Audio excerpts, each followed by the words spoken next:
এয়া চাওক আজি ডবকা বিজ্ঞামুক্ত এখন ভাৰত গঢ়িবলৈ সক্ষম হৈছে চৰকাৰ। কাৰণ আজি চাওক ডবকা বজাৰত এখন গাড়ী ভিক্ষাৰীবিলাকক উঠাই লৈ গৈ আছে। যদি আপোনালোকৰ বজাৰত তেনেকুৱা ভিক্ষাৰী আছে আপোনালোকে জনাব। আপোনালোকে তাত গৈ ভিক্ষাৰীমুক্ত মানে ভাৰত গঢ়াৰ চেষ্টা কৰি আছে আমাৰ চৰকাৰে। অভিযান চলি আছে। দেখা পাইছে আপোনালোকে ডবকা বজাৰত বৰ্তমান চলি আছে। ডবকা ভিক্ষাৰীসকলক চব উঠাই লৈ গৈ আছে। তো ভিক্ষাৰীসকল সাৱধান, আজিকালি ঘৰৰ পৰা নোলাব বজাৰলৈ, নহ'লে এনেকৈ উঠাই লৈ যাব। দেখা পাইছে আপোনালোকে বহুতো এতিয়ালৈকে 4জন মানুহ উঠাই লৈছে। তো আপোনালোকে ভিডিঅ'টো শ্বেয়াৰ কৰি দিব লাগে, কাৰণ এয়া দেখা পাইছে আপোনালোকে সকলো উঠাই লৈ গৈ আছে। তো আপোনালোকে ভিডিঅ'টো শ্বেয়াৰ কৰক আৰু চবক জনাই দিয়ক যে আজিকালি বজাৰত ভিক্ষাৰীবিলাক ঘূৰি ফুৰিলে মানুহে ঘৰৰ মানে বজাৰৰ পৰা উঠাই লৈ যায়। এয়া দেখা পাইছে আপোনালোকে, এয়া চাওক চবক উঠাই লৈ গৈ আছে। ভিক্ষামুক্ত ভাৰত গঢ়াৰ চেষ্টা কৰি আছে আমাৰ চৰকাৰে।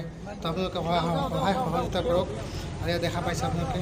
আৰু মই ভিক্ষামুক্ত যিজন মানুহে উঠাই লৈ গৈছে তেখেতৰ মন্তব্য আমি আপোনালোকক শুনাই লৈছোঁ। আপোনালোকে দেখিছে আমাৰ ডবকা পৌৰ এলেকাৰ ভিতৰত এটা ড্ৰাইভ চলি আছে।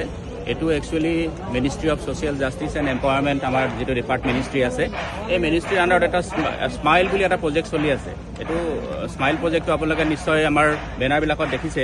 এইটো ছাপৰ্ট ফৰ মাৰ্জিনেলাইজড ইণ্ডিভিজুৱেলছ বুলি কয়, যিসকল একচুৱেলি আমি এই স্মাইল স্কিমটোৰ আণ্ডাৰত একচুৱেলি আমি ভিক্ষামুক্ত ভাৰত যিটো আমাৰ স্কিম আছে, ভিক্ষা বৃত্তিমুক্ত ভাৰত অভিযান এটা চলোৱা হৈছে।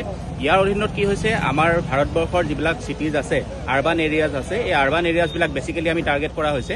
আৰ্বান এৰিয়াবিলাকত যিবিলাক ভিক্ষাৰী বা ভিক্ষুকসকল ঘূৰি থাকে, তেখেতসকলক মানে এটা উপযুক্ত এটা পৰিৱেশ দিয়াৰ কাৰণে, এটা ছ'চিয়েল ইণ্টিগ্ৰেশ্যন কৰাৰ কাৰণে তেখেতসকলক উদ্ধাৰ কৰি আনি আমি নিৰ্দিষ্ট এটা আমাৰ চেণ্টাৰত লৈ যোৱা হয়। তাৰপিছত তেখেতসকলক প্ৰথমতে আইডেণ্টিফিকেশ্যন ছাৰ্ভে কৰি পেলাই আমি তেখেতসকলক ছাৰ্ভে কৰোঁ। তাৰপিছত ইয়াৰ পিছত আমি কি কৰোঁ, তেখেতসকলক মবিলাইজ কৰি পেলাই আমি এটা চেণ্টাৰত লৈ যাওঁ।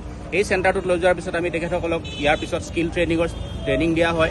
প্লাছ লগতে আৰু কিছুমান যদি তেখেতৰ লিগেল ডকুমেণ্টছ যিবিলাক থাকে, আধাৰ কাৰ্ডৰ পৰা ধৰি লৈ বেলেগ ভাৰত চৰকাৰৰ যিসমূহ স্কিম আছে, এই স্কিমসমূহত ইণ্টিগ্ৰেশ্যন কৰি দিয়া হয়। তেখেতসকলৰ কিবা যদি অসুবিধা আছে, কি কাৰণত তেখেতসকল ভিক্ষাৰী হ'ব লগা হৈছে, যে তেখেতসকলৰ সমগ্ৰ গোটেই ব্যৱস্থাটো এটা আমি কাউন্সেলিং কৰা হয়। তেখেতসকলৰ ফেমিলি বেকগ্ৰাউণ্ড বা কি কাৰণত ভিক্ষাৰী হ'ব লগা হৈছে, গোটেই কাৰণসমূহ আমি চালি জাৰি চোৱা হয়।